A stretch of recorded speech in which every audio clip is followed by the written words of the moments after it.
और वहीं फतेहपुर के बाद बीजेपी अध्यक्ष जेपी नड्डा ने बिलासपुर में भी प्रचार अभियान चलाया। मैं आपसे निवेदन करने आया हूं, अच्छा बगीचा तभी रहता है जब अच्छा माली चुनते हो। अगर माली कमजोर आ जाए तो बगीचा बिगड़ जाता है, और मिट्टी जब अपना हक अदा करती है तभी पेड़ अच्छा पौधा देता है, पौधा अच्छा फल देता है। तो इसलिए मैं आपसे यह निवेदन करने आया हूं कि आप चुनाव को सुलझाइए। एक नेता बिना कागज देखे 25 स्कीमें आपके हित की बताता है, 50 करोड़, 25 करोड़, 20 करोड़, 10 करोड़, 100 करोड़ ऐसी बात करता है। कभी आपने कांग्रेसियों से सुना ऐसी बात करते हुए? सुना कभी? 40 साल गुजार दिया, अम्मा तेरे बलदारा क्या हाल आ? सुना बीमार था आदमी, एरा पूछना नहीं, बल्द की बात करनी। और हमारे लोग बोले बड़ा बड़ा बड़ा बड़ी चिंता करता जी, मेरे बल्दरी चिंता करेगा। वोट डाल देते थे आप, डाला कि नहीं डाला? अभी भी ये नेता ऐसे ही करते हैं कि नहीं करते हैं?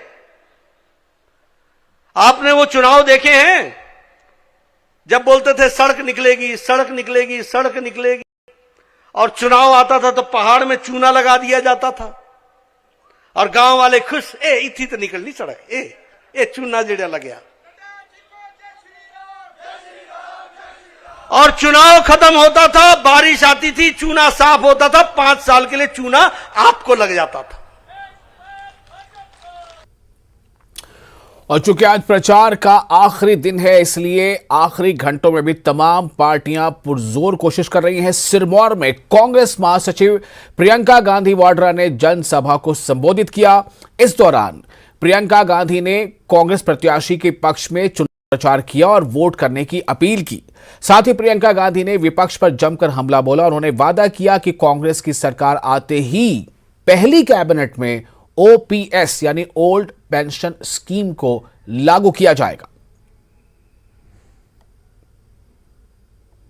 यहां छत्तीसगढ़ कांग्रेस वाले कह रहे हैं ये करना संभव ही नहीं है, नौकरी दिलवाना संभव ही नहीं है, लेकिन 63,000 रोजगार, 63,000 सरकारी पद खाली पड़े हैं, 5 सालों से खाली पड़े हैं, और यहां हजारों नौजवान बेरोजगार हैं।